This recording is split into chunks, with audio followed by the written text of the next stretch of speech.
Net పాట okay,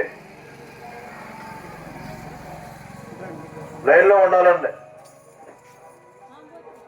ప్రియమైన సోదరి సోదరులరా, ఈ సాయంకాల సమయంలో ప్రభు అయిన యేసు క్రీస్తు వారిని కూర్చున్నటువంటి ప్రేమను మీకు తెలియజేయడానికి ఈ రీతిగా పాటలు పాడుకుంటూ రావడం జరిగినది. దేవుని వాక్యములో ఈ మాటలు రాయబడి ఉన్నవి. దేవుడు లోకమును ఎంతో ప్రేమించెను.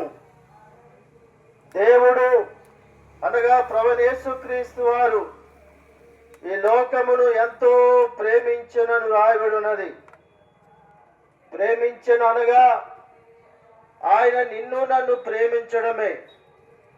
ఎంత ప్రేమ అంటే పరలోకములో ఉన్నటువంటి దేవుడు నరలోకములో ఉన్నటువంటి మన కొరకు వచ్చినటువంటి దేవుడు, దేవాతి దేవుడే మనల్ని ప్రేమించినటువంటి గొప్ప దేవుడు.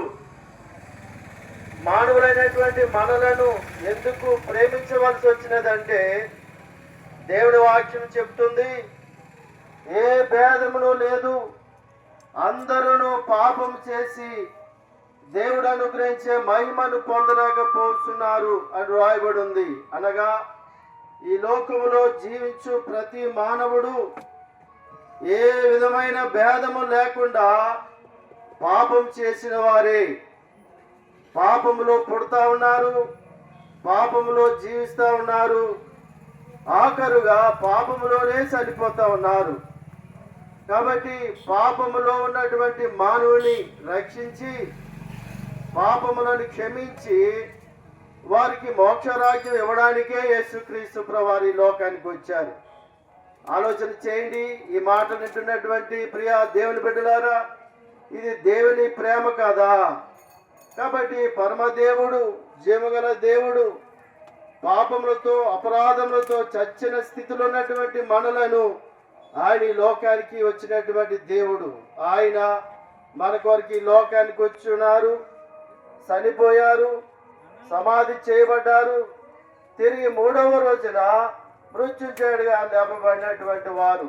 కాబట్టి ఎవరైతే ఆయన రక్తములో పాపములను కడుక్కుంటారో వారికి మోక్షమని రాయబడి ఉంది.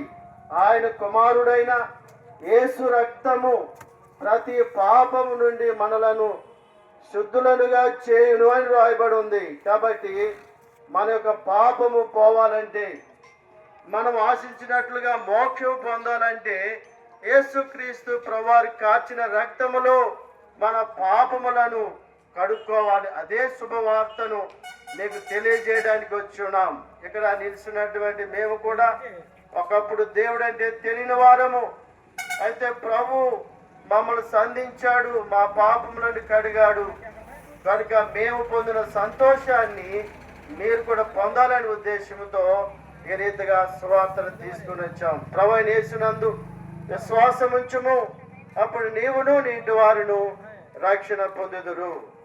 ఇంకా యేసు ప్రభువాన్ని గురించి ఎక్కువగా తెలుసుకోవాలని కోరినట్లయితే ఈ రోజు రాత్రి గుడిమూలలో కరిమేలు ప్రార్థనా మందిరం ఉందండి. గమనించండి, గుడిమూలలో కరిమేలు ప్రార్థనా మందిరం ఉంది. గుడిమూల కాలనీలో ఈ రాత్రి గుడిమూల కాలనీ తెల్లపొందులో. కాబట్టి మిమ్మల్ని అందరినీ ప్రత్యేకంగా ఆహ్వానిస్తా ఉన్నాం. అలాగే ప్రతి ఆదివారం ఉదయం 10 గంటలకు ఆరాధన కూడా జరుగుతుంది. అక్కడ మీరు ఎవరైనా ఎప్పుడైనా రావచ్చు. దేవుని దాసులు ఉంటారు, అక్కడ మీ కొరకు ప్రార్థిస్తారు. దేవుడు మిమ్మల్ని దీవించిన గాక. యోహాను గారు ప్రార్థన చేస్తారు. ప్రార్థన కళ్ళు మూసుకుందామండి. ప్రేమ గల తండ్రి, నాయన నీకు వందనాలు, స్తోత్రాలు తండ్రి. నేను ఇంతవరకు దైవ సేవకుల ద్వారా వెలువడిన ప్రతి మాట కూడా, ప్రతి హృదయాన్ని కూడా కదిలించినట్లుగా సహాయం చేయండి. మళ్ళా మందిరంలోకి చేర్చబడినట్లుగా సహాయం చేయండి ప్రభా. నీ కృపాస్తాలకు అప్పచెప్తున్నాను ఆయన. ఈ ముఖ్యంగా ఈ ప్రాంతాన్ని ఈ యంత్రం ద్వారా వినపడుతున్న ప్రతి ఒక్క హృదయం కూడా నాయన సంతోషంతో ఆనందంతో నీ సన్నిధికి రావడానికి కృప చూపించమని ప్రార్థిస్తున్నాయన. మా ప్రియరక్షకుడైన యేసుక్రీస్తు నామములో అడిగి వేడుకుంటే మనల్ని పొంది ఉన్నాం తండ్రి.